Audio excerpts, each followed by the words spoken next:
সামুদ জাতির নাম শুনেছেন? তারা আবার খুব শক্তিশালী ছিল। তারা পাহাড় কেটে আর্কিটেকচার করে ডিজাইন করে কিভাবে আবাসন তৈরি করতে হয় পাহাড়ি এলাকায়, এটার ব্যাপারে এক্সপার্ট ছিল। তাদের কাছে আল্লাহ তাআলা একজন নবী পাঠিয়েছিলেন, নাম হচ্ছে সালেহ আলাইহিস সালাম। তিনি তাদেরকে দাওয়াত দিলেন, হে আমার জাতিগোষ্ঠীর লোকেরা, এক আল্লাহর ইবাদত করো। তারা অবাধ্য হলো, তারা আল্লাহ তাআলার আদেশকে মানে না। তারা সালেহ আলাইহিস সালামকে বলল, সালেহ তুমি পাগল, তুমি জাদুকর, তুমি যে আল্লাহর কথা বলছো আমরা মানবো এক শর্তে, যদি এই পাহাড়ের ভেতর থেকে 10 মাস গর্ভধারিণী একটা উট যদি বের করে আনতে পারো। উটের পেটের ভেতরে একটা বাচ্চা থাকবে এবং উটটা পাহাড় থেকে বের হয়েই বাচ্চা ভূমিষ্ঠ করবে, এরপরে উটের দুধ যেন আমরা খেতে পারি। তুমি যদি এইটা দেখাইতে পারো তাহলে বুঝবো তুমি সত্য নবী। দোয়া করলেন, আল্লাহ মেহেরবানি করে এই মিরাকেল, এই মুআজিজা তুমি তাদের দেখিয়ে দাও। আল্লাহ তাআলা দোয়া কবুল করলেন।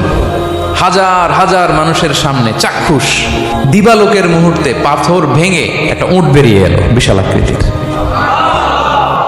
এবং 10 মাস গর্ভধারিণী উট। সাথে সাথে এই উট বেরিয়ে বাচ্চা প্রসব করলো এবং সাথে সাথে এই ওলান থেকে উটের দুধ বেরোতে লাগলো।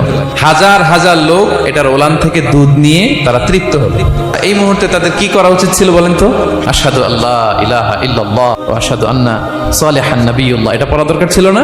কিন্তু তারা চাক্ষুষ দিনের বেলা এত বড় একটা মুআজিজা দেখার পরেও তারা অস্বীকার করলো। সাল্লাল্লাহু আলাইহি ওয়াসাল্লাম বললেন, তোমরা তোমাদের ওয়াদা পূরণ করো। তারা বললো, তুমি বড্ড বড় জাদুকর, তুমি পাহাড়ের ভেতরে জাদু ঢুকাই ফেলছো। তারা লিমিট ক্রস করে ফেলছে না, এবার তারা সীমা লঙ্ঘন করে ফেলেছে। এবার তো আর ছাড় দেওয়া যায় না, আযাব চলে আসলো। পুরো ভূখণ্ড কেঁপে উঠলো। কেঁপে ওঠার সাথে সাথে সব মাটিতে পড়ে গেল। জিবরাইল আলাইহিস সালাম ওই এলাকার উপরে এসে এমন জোরে এক চিৎকার মারলেন, ওই চিৎকারে সামুদ গোত্রের প্রতিটি লোক কানের পর্দা ফেটে মুহূর্তের মধ্যে লাশ হয়ে জমিনে পড়ে রইল। তারা তাদের লিমিট ক্রস করেছে। আর যারা সীমা লঙ্ঘন করে তাদেরকে আল্লাহ তাআলা পছন্দ করেন না।